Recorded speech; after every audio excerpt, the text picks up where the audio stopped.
spending the night at the Versace house and like walking down the street to work. What? So How it was was that? fun. What was the experience like? It was amazing because everything, all his original designs are still within the house. He designed everything, so like every small little tile, every detail is still his. Wow. And every room in the house is different. So I don't have any debt. That's lit. It's amazing. It's another reason why I won't go back to get my master's. Incentives? No, I'm kidding. No, I don't want to do that. That's Have fucked a up. baby That's young, fucked up. Panic on my face. Right. But I was like, oh, this is bad. So I walk out and I shut the door. I'm like, guys, he just came from China 3 days ago and he's got fever, runny nose, like cough, all the symptoms. And the whole urgent care just like shut down. I actually have chills thinking about it. Like we had to call management and they had to run through, like there was no protocol for what we do.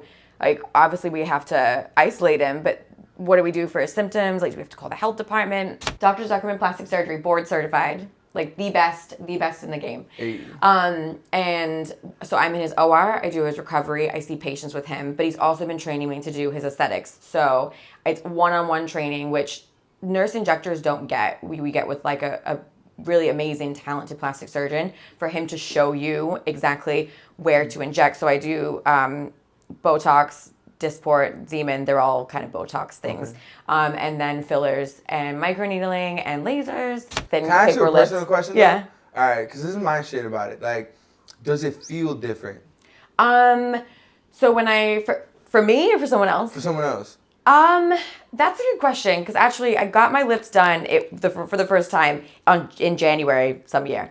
And then in February, I remember I had kissed this guy and he's like, your lips are so soft. And no one's ever told me that ever. Go. It's the conversation. Yeah. Take your mind different places. Now you know.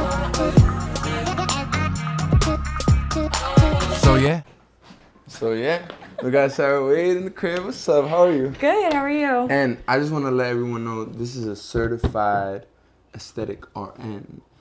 This is my first time having someone of your caliber on my podcast. Oh, well, thank you. I'm so I happy to be appreciate your here. time. Well, it's my first podcast. Okay, so cool. We both breaking each other's, you know? Yes, yeah. No, How was perfect. your day? My day is good. It's hotter than I imagined it to be, but All right, I don't want to like point out the obvious, and this is like such a generic statement, but New York, you really can't predict the weather. no, you can't. Because yesterday was type cold. It was really nice outside. Yeah. I enjoyed it, but it's so hot. And like in Miami, it's hot, but you can predict it. Like because that's where do you know I'm from Miami? Originally? Well, I mean, I've lived there for 14 years. Wow, okay. So I moved to New York 2 years ago. But you don't have to check the weather in Miami because you know it's going to be like 90 degrees all day. And then 3 p.m. rolls around, it rains for like 15 minutes, and then it's back to being hot again. Oh, all right. So you don't need to predict it. That's not that bad. Yeah. And then you're probably outside in the rain. It feels fucking good. It's disgusting. Oh, nah? Yeah. In Miami? Yeah. Oh, okay. Never mind. Way too hot. Damn. So how's the lifestyle changed in comparison to you? We're living in Miami. What ages? 20 until 34. Okay. Yeah, that makes sense. 34. All right. So you was already an adult. And before that, you were living in New York. No, I was living in Cape Coral, Florida. So it's Okay. like have you been to No. that? So it's on the other coast. So it's beautiful beaches, but it's just it's a smaller town. So we grew up there. We're originally from England. Wow. Wait, England. England, like the UK. Hello? Yeah, yeah. The people that don't say their H's, yeah. shit. And the royals and everything, I yeah. went to London once. It's It nice, was right? lit. Yeah. It was so freaking cool. I almost got hit by a bus. I was like, oh, snap, flashback. Wait a minute. I was about to say, wait a minute. No, because you know the left side of the street thing. Oh, yeah, So I was like, all right, I wasn't prepared for that. Yeah, all right, enough. So, all right, so you came here with your parents at what age? We were 8, and then we lived in Cape Coral, Florida for 10 years. And then I moved to Miami when I was 20. My mom was the general manager of the Versace house. Oh, snap. So I stayed in like every room in that place. What? Because I worked at Wet Willie's, which everyone's heard of Wet Willie's. That's wild. Right? So I worked at Wet Willie's for 8 years, and then while she was working there, I was spending the night at the Versace house and like walking down the street to work. What? So How it was was that? fun. What was the experience like? It was amazing because all his original designs are still within the house. He designed everything, so like every small little tile, every detail is still his. Wow. And every room in the house is different. So when the Versace house was bought out by the guy, his name is Peter Lofton, he made it into a members-only private club. So it was like big name celebrities because it was like $50,000 a year just to become a member, and then it was anywhere between $4,000 and I think like $20,000 a night to rent a room. So it was like elite situation. So my mom had like a lot of celebrity clients clients walking in and out of there. Wow. But me, I'm like a waitress at Wet Willie's. So I would spend the night there, and there'd be a couple times I'd like come out the front door, and people were like, "Can I get your autograph? Can I get a picture with you?" I'm like, "Do you know who I am?" They're like, no. Right. Like, Wow. So you saw many perspectives because you were there working, so you saw how people would treat you as a worker. Yeah. And then you were there almost as a guest. Yes. Yeah. You know, you are. Yeah. Actually, Yeah. you are a guest, and Yeah. then people got to see you in a different light. Yeah. What did you learn about people in that? It's definitely, it's so funny because it's a huge perspective to me that I got to live that life, but not having that money life, but I still got to like stay in the rooms and kind of like experience it. But then I would go down the street and you're working at like some dungy like daiquiri bar. I love Wet Willie's. I don't need to talk shit about it. Nah. You know what I'm saying? I feel you. But there's like a different setting there than there is at the Versace house. So I always felt like on top of the world when I was there, and then I was very humbled when I would go down the street and like put on my little waitress thing and serve daiquiris. And how old were you then? 20. Wow. 20 and 21, she stopped working there. And when did you get into your practice? I was still working at Wet Willie's. I was going to nursing school. My son was 2 at the time. And then finished school, was looking for a job. Couldn't find one. There's so many nursing schools in Miami, and they just every semester, so every 3 months, they're like pushing nurses out looking for jobs. I don't speak Spanish. I don't know anyone in the hospital business. So it was like really hard for me to find a job. So I was driving from downtown Miami to Boca. Are you familiar with that drive? No. So it's like an hour and a half. You're going south or north? North. Okay. And I was working, this is after 7 months of me getting out of nursing school, can't find a job at all. So I finally found this pediatrician's office. So I'm driving an hour and a half to Boca. In debt? In debt, yeah. Right. Well, actually, I don't have any nursing school debt. Okay, We'll get in that time though? I don't have any nursing school debt at all. At all, okay, at all. okay. Because when you're a single mom, they pay for your school. I was never married. Really? So I don't have any debt. That's lit. It's amazing. It's another reason why I won't go back to get my master's. Incentives? No, I'm kidding. Nah, I don't want to do that. That's Have fucked a up. baby That's young, yeah, it benefited. So, so I was driving to Boca an hour and 40 minutes for 3 days a week, still working at Wet Willie's on the weekends because they weren't paying me anything. And then I got a job in Naples. Do you know where Naples is from Miami? No, to be honest with you. No, I lived in Florida though. I lived in Tallahassee. That's another story. I don't want to cut you off. But that's a whole different. Yeah. Florida's like exactly. California. You go from one place to the other, and they're two completely so different worlds. Yeah, I didn't really enjoy my time in Tallahassee. But that's a whole other story. You don't look like you would enjoy your time in Tallahassee. No. So I was driving to Naples 1 day a week, which is 2.5 hours away. So I was working 3 jobs, not making like any money. And then finally, after a year and a half after I graduated nursing school, I got an interview in the pediatric ER, and I just came to my boss like begging for the job. I was like, I will be the best nurse you've ever found. I will do anything and everything for you. And she hired me on the spot. Wow. So shortly after that, I became a manager there, and COVID happened. The hospital life, if you ask any nurse that worked pre-COVID, the way that we manage the patients now is so different. It's just, I can't explain it. It was like going to war with COVID, especially working in the like the biggest hospital in Miami. We were the COVID center. It was just like crazy for a while. Wow. So after that, I don't want you to brush through that only because I want to know personally what were the challenges, experiences that happened. I can definitely talk to you about that. Yeah. That's wild. Yeah. COVID was a lot.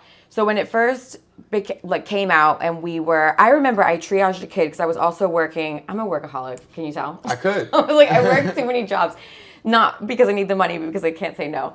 But I was also doing urgent care stuff at a pediatric urgent care down the street. Okay. So I remember COVID was like, being spoke about it. We were seeing all this stuff that was going on in China, and like we were kind of freaking out, but nothing was really going on in the United States. And I triaged this kid, which means you go in and like ask them questions. What are your symptoms? Have you traveled anywhere recently? And he had all the COVID symptoms, and mom said, we just got back from China 3 days ago. And I remember in my head, because it's just me, mom, and him, and we're in this room, and I'm like, oh my God.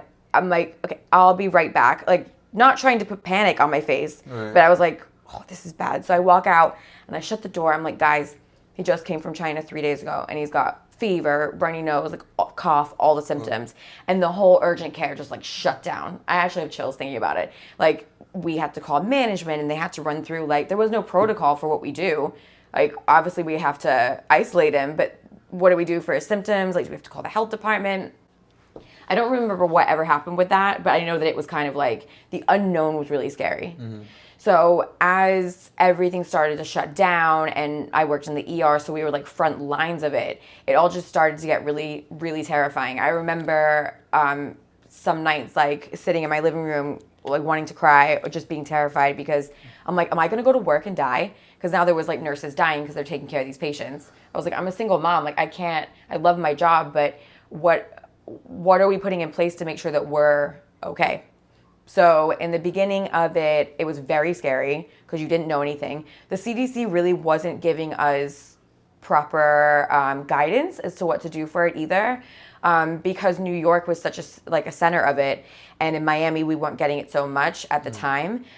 We had doctors in the ER that used to do residency fellowship with doctors in New York, and they had a group chat, and they were telling our doctors what they were doing to manage their patients. So like what they were doing, if it was right, if it was wrong, so we weren't even getting much information from the CDC. Wow. So we were like terrified, unknown, how do we manage these patients? Our jobs were just like... Come back to work. Yeah, like flipped upside down.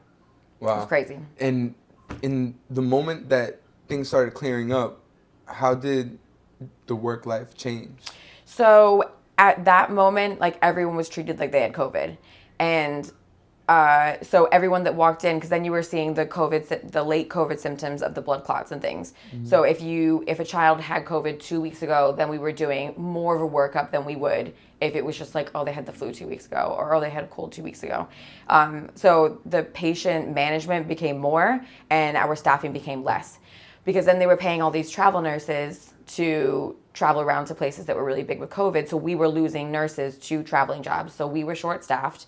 The patients got more heavy to manage, and it was just like, and everyone was frightened, like environmental, which are the people that clean up the rooms, like they were worried to go in a room if someone had COVID in it. Transportation, if they were picking up a patient to go to a study like CT, MRI, they wouldn't go in the room. So the nurses and the doctors kind of like got all that. Like, I mean, granted, the other people in the hospital, they definitely played a role, and like it's scary for everybody, but I felt like nurses definitely got the shitty end of the stick with it, kind of thing. Yeah, because you're just dealing with the what ifs. Yeah. Almost. Yeah, absolutely. That's a wild case. Now, during this whole time, you're a mom. Yeah.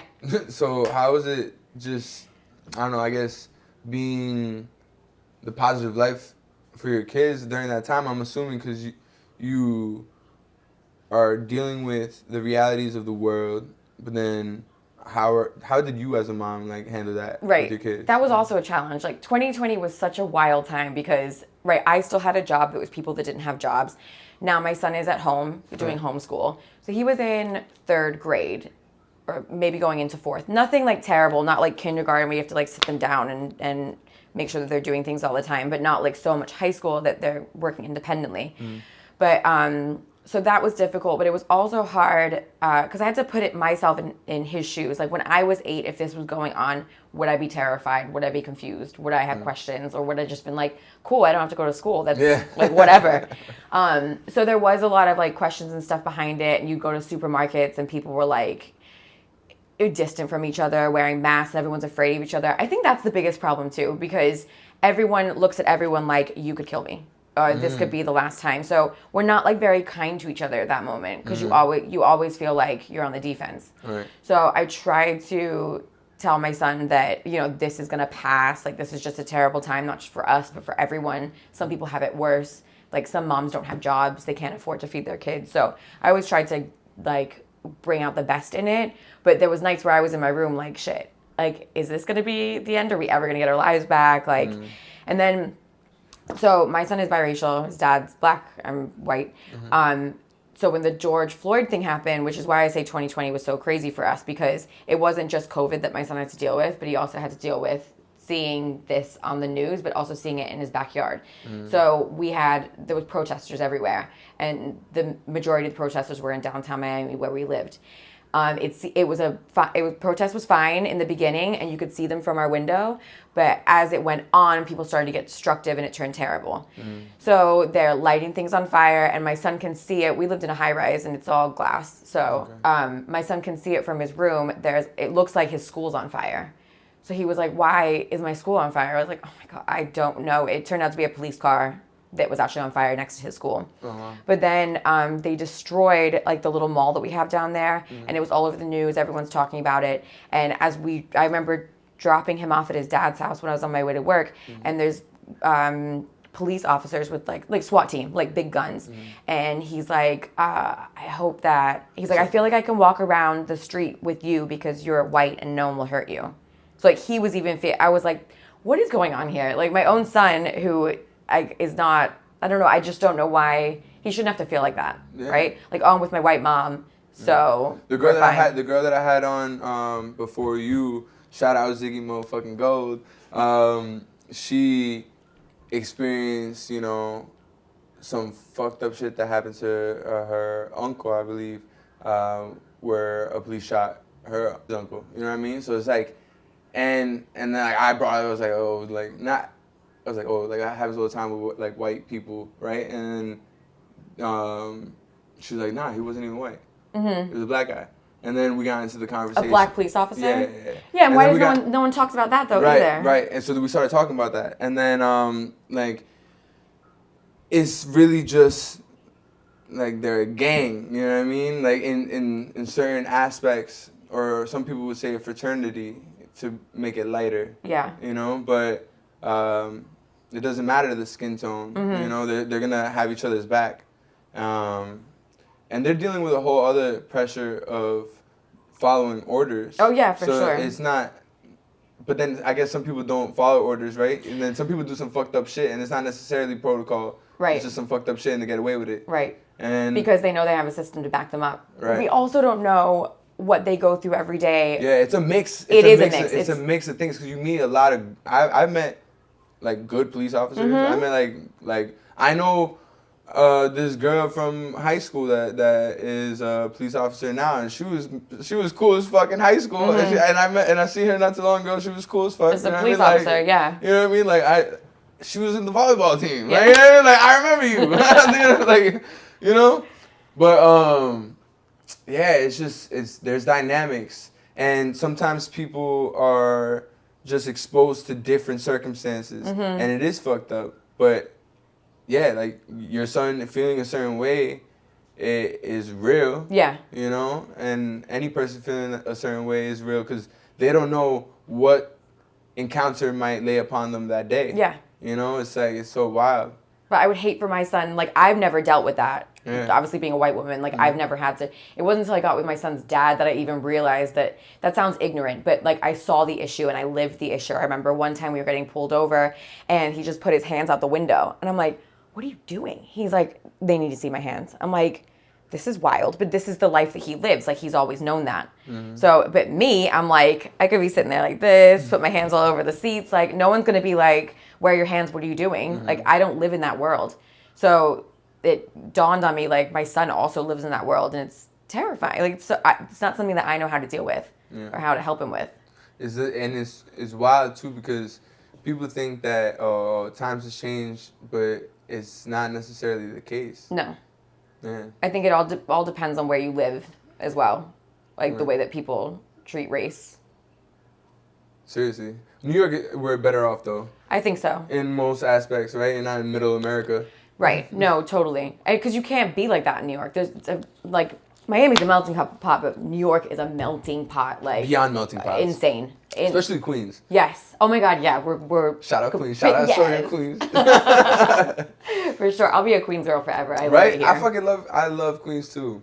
People want to move. I'm like, all right, I understand that too. You know, some people want space. I'm like, I don't want to clean all that. But then, it's more shit for me to clean. Yeah. You know what I mean? But at the same time, I get it. You know? It'd be cool to have land. Yeah. And, you know, I know people that move to, like, North Carolina or, like, Pennsylvania or Connecticut. Or, like,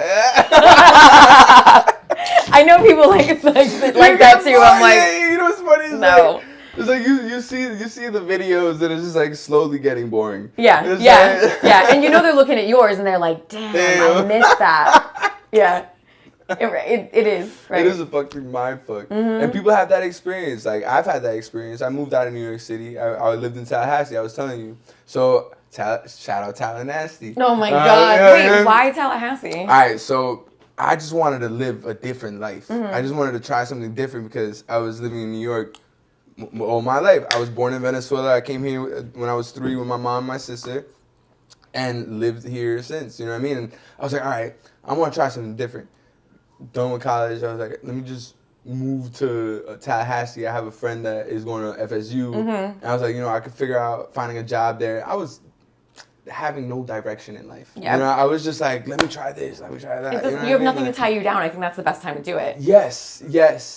But I do admire people that just know, and they just have a direction at such a young age. Like I know a guy, and I don't want to go here and there with the conversation, but like there's people that do that. You know what I mean? And when I was living in Tallahassee, it was cool, during the time that I was there, because I guess college students are there, and then it was the vibe of like, all right, people are in the city, or not town rather. Yeah. And I was working at this bar called Centrali, and Centrali is a cool spot. It's like a College bar though? I wouldn't say college bar. It was more like an Italian parlor type of vibe, but Wasn't what I was imagining. yeah, I know. But people came there. Like people went there. It was a cool vibe, and they had good food. You know what I mean? But yeah. To make a long story short, you started to realize the change in socioeconomic systems in different places. So this is when I was like, holy shit, they're dependent on this college football team to basically have their economy working. You know what I mean? Like if their football team isn't winning, their town isn't winning. Yeah. You know what I mean? I was losing money. Yeah, when they weren't doing well. Yeah, it was like 5 games in a row they were losing. I was like, wait, what? I'm dependent on this? Yeah. I was like... You all of a sudden become like a Seminoles fan, right? You're I was like, nah, but I wasn't even... No, this is the first time I even experienced a tailgate and all this shit. I was like, what is all this? You know what I mean? But I wanted to have the experience. And then after that, I moved to Jersey. Also, dumbass move. But figured shit out, and then came out back to New York. And then you're like, nah, this is where. Well, yeah. And you know what's funny? I wasn't even ready to come back to New York. And then once I came back to New York, I was like, oh shit, yeah. That's how you feel though, right? Yeah. I actually missed my flight from Miami. We didn't miss it. It got canceled because it was so much rain last weekend. So we were supposed to come back. I went to the Keys for the weekend for a wedding. Canceled our flight, so I was like bummed out because I'm like, oh, I'm really ready to go home. I miss my son, and then but I love Miami. I have no beef with Miami. Love it. Like if you haven't gone, have to go, and I'll give you all the right places to go. Okay. Yeah, but the minute we stepped foot back in New York, my boyfriend's like, don't you feel better? And I was like, I do feel better. Like I'm always like Miami's always in my heart, but I just feel like New York is the spot. Yeah. New York is where it's undeniable. For real. But all right, let's get into your professional side. Okay. Let's get into your practice. Like, what are certain things that you could provide for your clients? So, well, we don't call them clients, okay. But you don't know that. Yeah, but I don't know that. But the doctor that I work for, if you call someone a client, he's like, it's my patient, which is absolutely true. So what I do is, I'm the only nurse that works for Dr. Zuckerman in the city. Dr. Zuckerman Plastic Surgery, board certified. Like the best in the game. Hey. And so I'm in his OR, I do his recovery, I see patients with him, but he's also been training me to do his aesthetics. So it's one-on-one training, which nurse injectors don't get. We get with like a really amazing, talented plastic surgeon for him to show you exactly where to inject. So I do Botox, Dysport, Zeman, they're all kind of Botox things. Okay. And then fillers and microneedling and lasers. Yeah, that's pretty much what I'm doing. And he's hands-on training me to do it. So he's giving me his eye for it. Proper guidance. Yeah, and I get so much amazing training with them. I've gone to Boston for Allergan, which owns Botox. They sent me to Boston and had me do a training there. I have different reps coming in all the time to give me training. I was supposed to go 3 weeks ago to a training to work with Kylie Jenner's injector was doing like a training, and I was supposed to go to that, but I missed it. So I was like, this is amazing. Like you don't get that Those if you're opportunities. not if you're working at like a med spa or something else. Not to like down any of those people that are doing that. I feel so blessed that I went out there like trying to be a nurse injector, and life has really been like, oh, you want to do this? Let's do it right. Like, we're going to show you exactly how to do it. Are there certain things that you've done to yourself and want to like show or like see? Because you look very nice. Thank you. Thank you. You know what I mean? So yeah, I'm like an open book when it comes to it, because I just feel like I don't like people that say, oh, I've never done anything, when you know that they have. Because as an injector, like, I can tell right away. I was like, you've definitely gotten Botox. Like, that's an easy way for me to see. But anyways, I've been getting Botox since I was 27, kind of like upped the areas as I've gotten older. I'm 36 now. I get lip injections, which I've been doing for maybe 3 years. Game changer lip injections, like, you have no idea. Why is it a game changer? It's just the confidence that women get from having like thin Can I ask you paper a lips. personal question? Yeah. Though? All right, because this is my shit about it. Like, does it feel different? So when for me or for someone else? For someone else. That's a good question, because actually I got my lips done for the first time in January some year. And then in February, I remember I had kissed this guy, and he's like, your lips are so soft. And no one's ever told me that ever. Okay. So probably. Okay. Yeah. All right, word. And that's when I was like, oh yeah, I made the right decision. Okay. So another confidence booster. Okay. I've had my breast done 12 years ago, and I just had a tummy tuck and liposuction 6 weeks ago. Wow. Okay. I'm just going to look and just say I didn't really notice. That's amazing. Yeah. Well, I'm also, with the tummy tuck, you mean? Just both. Anything. Okay. What you just said right there. But like, I do notice the lips. I do notice the lips because it's like a little bit more like, I don't know, like I could notice, you know what I mean? Yeah. But like at the same time, it's not too noticeable. It's like it's not too much that I've seen like in other. In other women that you can tell, women, right? Yes. Do you kind of look at me and think, has she gotten something done when it comes to my lips, or can't? I mean, with your lips? Yeah.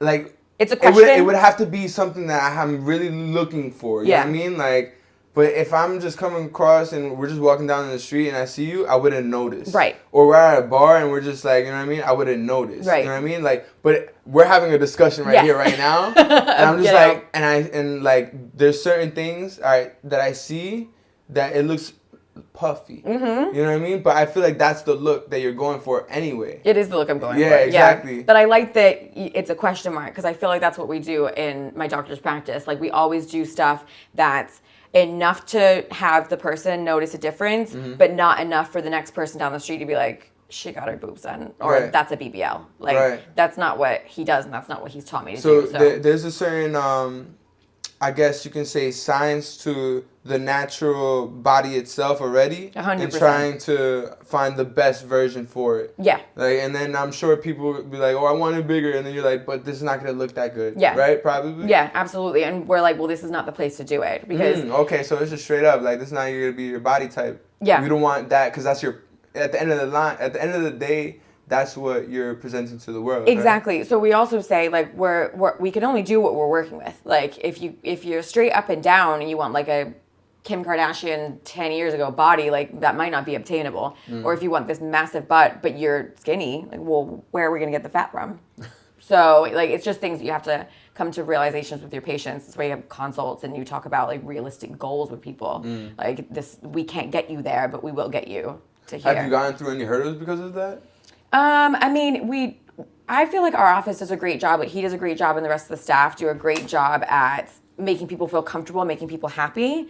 But there are certain patients that you just can't make happy, no matter what you do. And body dysmorphia is like a massive problem in the plastic surgery world. So sometimes it doesn't matter. Like, you may think that you look 300 pounds, but you're like skin and bones. But it's the only thing that you see. Right. So me doing stuff for you, or me telling you a certain thing, you're never going to believe that. Right. So it's a struggle that you have. And you have guys going in there too? We do have guys. We have do they men get? tummy tucks and men liposuction. Yeah. Men do really well with that. Yeah? Yeah. What do you mean really well with that? Like, their results are really nice. So that's crazy. Yeah. So men's tummy tucks are usually people that have lost a bunch of weight and they just have all the extra skin. And I love those because it usually goes all the way around, and you can tell that the men have muscle underneath the skin, and we just got to cut away at it and they do so good. That's crazy. And then liposuction on like younger men that just carrying around 10, 15 extra pounds. It's solid. That's insane. Yeah. And what would you say was like your, not best, but your like proudest moment, I guess? One of the proudest moments? Of my own work or my doctor's work? Of your own work. Of my own work. I honestly feel like every time I do someone's face, I'm really proud of it, because sometimes I surprise myself because I've only been doing it for a year, and people should be very cautious about who they let touch their face, because anything can happen. It's not, you can't just go to anyone that doesn't know the anatomy of the face. You can inject filler into like arteries, blood vessels, you can cause blindness, things like that. So you have to be careful about where your landmarks are, where you know the anatomy of the face is. So I think right off rip, if someone comes to me and they trust me with their face, that makes me proud. But I did have a girl, she had, you're probably not familiar with this condition, but melasma. So it's hyperpigmentation, so darkness on the skin, but it's in certain areas. So it'll be here, here, here. It's like very specific, and you can tell what it is. It's sun damage. Okay. It's like years of sun damage. So she came in, she's like, I want to fix my face. And I was like, well, you have melasma. And she's like, no, I don't. I'm like, you do. It's like textbook melasma. And I was like, so I want to do this to it, but we're actually going to start with this, and then we'll move on to that. So after 2 treatments of this laser that I did for her, her skin was like magical. And I must have told her in the magical? Just bright. The hyperpigmentation was already starting to go away, so she can like go around and not wear makeup. I was also telling her like things to buy at home and things to do at home. Always make sure you put on sunscreen, wear a hat. Like your face is now sensitive, and you can't be treating it like you did when you were in your 20s. She was a soccer player, and she always had like, you know, face in the sun. So it just like, she can't treat it like that anymore. Those days are gone. So over? They're over. Yeah, you're not young anymore, but we can still help you. But I must have told her during her consult, I said, don't worry, it's going to be my mission to fix this problem for you. Like, I'm fully invested. If you spend the time and the money on me, like, I will help you. So it was like after 4 treatments, she was like, I want to cry because I just feel like you've taken it so personal to make sure that you've fixed my face, and you have. And I didn't even like realize I said that to her. I think I just like take it to heart. Yeah, no, definitely. What you say impacts everybody. Yeah. Some people don't even realize that. Yeah. It's like saying their thoughts without really delivering their message. Yeah, like I'm not saying it just to like gas you up, right? Or to be like, give me all your money. Like I must have said it and didn't even know that I had said it, but I just felt this girl's pain. I was like, no, we got this. We gotta fix this. And you're coming to the right person to fix it. That's cool. Yeah. What are some future goals of yours?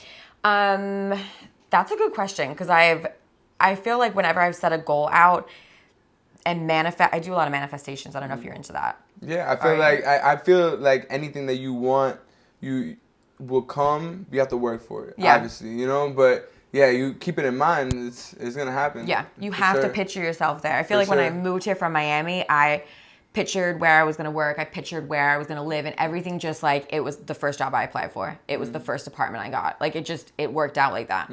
So so things happen quick, and I was like, oh my God, my goal is now accomplished. Like I did work so hard to get here, but I've noticed that manifesting and like just putting good karma out in the world and meeting new people, like planting seeds. Yeah. Like your goals flourish and they come to light really easily. Absolutely. So I don't know. I definitely know that this is the field that I want to stay in as far as work goes. I definitely want to stay with Dr. Zuckerman. He's an incredible surgeon. Like I wouldn't want to leave him. And some people say like, oh, do you want to go do your own practice, your own thing? Not really. Like I love being his nurse. I love being his only nurse.